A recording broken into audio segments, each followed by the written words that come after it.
সম্প্রতি আয়নাঘর নিয়ে সোশ্যাল মিডিয়ায় তোলপাড় আর এর রেশ ধরেই সিনেমা নির্মাণ করতে চলেছেন নির্মাতা জয় সরকার। গতকালই বিভিন্ন গণমাধ্যমে সংবাদটি প্রকাশিত হয়। জানা যায় এর মধ্যে পরিচালক সমিতিতে সিনেমাটির নামও লিপিবদ্ধ করেছেন জয়। এরই সঙ্গে জানান যে সিনেমাটিতে অভিনয় করবেন এই সময়ের তরুণ অভিনেত্রী কেয়া পায়েল। কিন্তু দিন গড়িয়ে রাত হতেই জানা যায় কেয়া পায়েল অভিনয় করছেন না সিনেমাটিতে। কিন্তু হঠাৎ কি এমন হলো এই নায়িকার, কেন তিনি বেঁকে বসলেন, কোন রহস্য লুকিয়ে আছে এর পেছনে, এ বিষয়ে বিস্তারিত নিয়ে কেটিভি শোবিজ চ্যানেল থেকে আপনাদের সাথে আছি আমি মেহেদি হাসান। ৫ আগস্ট শেখ হাসিনা সরকারের পদত্যাগের পর আলোচনায় আসে আয়নাঘর। গুম হওয়া অনেকেই মুক্তি পেয়ে ফিরে আসেন পরিবার পরিজনের কাছে। এবার এই আয়নাঘরের কাহিনী নিয়ে আয়নাঘর সিনেমা বানানোর উদ্যোগ নিয়েছেন নির্মাতা জয় সরকার। জয় সরকার বলেন, আমার প্রথম সিনেমা ইন্দুবালার নায়িকা ছিলেন কেয়া পায়েল, তাকে নিয়েই এবারের সিনেমাটি বানাতে চাই। এছাড়া আরও তারকা অভিনয় শিল্পীদের দেখা যাবে। তিনি আরও বলেন, এখনও কেয়া পায়েলের সঙ্গে কথা হয়নি, সিনেমাটির চিত্রনাট্য নিয়ে ব্যস্ত সময় পার করছি। আয়নাঘরের কয়েকজনের সঙ্গে কথা বলে গল্প সাজাতে চাই।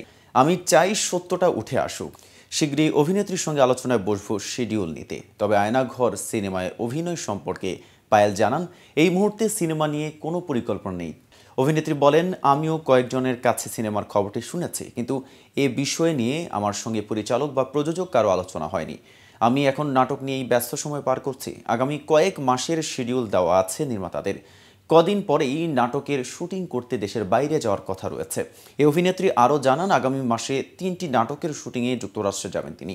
সবকটি নাটক পরিচালনা করবেন ওসমান মিরাজ, সহশিল্পী ফারহান আহমেদ জোভান। দেশে ফেরার পরেই আরও কয়েকটি নাটকের শুটিং করার জন্য শিডিউল দেওয়া আছে পায়েলের। আয়নাঘর সিনেমার গল্প ও চিত্রনাট্য পছন্দ হলে অভিনয় করবেন কিনা এমন প্রশ্নের জবাবে পায়েলের উত্তর, এই মুহূর্তে সিনেমা নিয়ে আমার কোনো পরিকল্পনা নেই, ছোট পর্দাতেই ভালো সময় পার করছি। এদিকে আজ দুপুরে নির্মাতা জয় সরকার ফেসবুকে পোস্ট দিয়ে জানান, কেয়া পায়েল অভিনয় করছেন না। উল্লেখ্য, শেখ হাসিনা সরকারের পতনের পর দেশ জুড়ে আলোচনা এসেছে আয়নাঘর।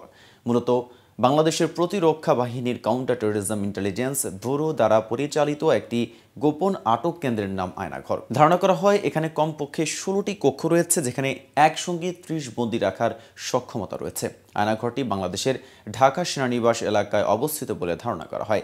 বস্তুত আয়নাঘর নিয়ে 2022 সাল থেকেই মানুষের কৌতূহল। এক অনুসন্ধানে এই সময়ের কুখ্যাত ওই বন্দিশালার বিস্তারিত উঠে আসে।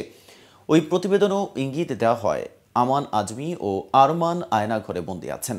এরপরও তাদের মুক্তি করা যায়নি, কারণ জাতীয় ও আন্তর্জাতিক মানবাধিকার সংগঠনগুলো বাংলাদেশের সরকারি বাহিনী কর্তৃক গুম নিয়ে 1 দশকেরও বেশি সময় ধরে অভিযোগ করলেও সরকার বরাবরই তা অস্বীকার করে আসছিল।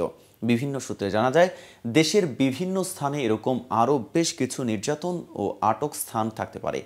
তো ভিউয়ার্স, ভিডিওটি সম্পর্কে আপনাদের কোনো মতামত থাকলে কমেন্টস করে জানাতে পারেন। সাথে নিয়মিত শোবিজ আপডেট পেতে কেটিভি শোবিজের সাথেই থাকুন।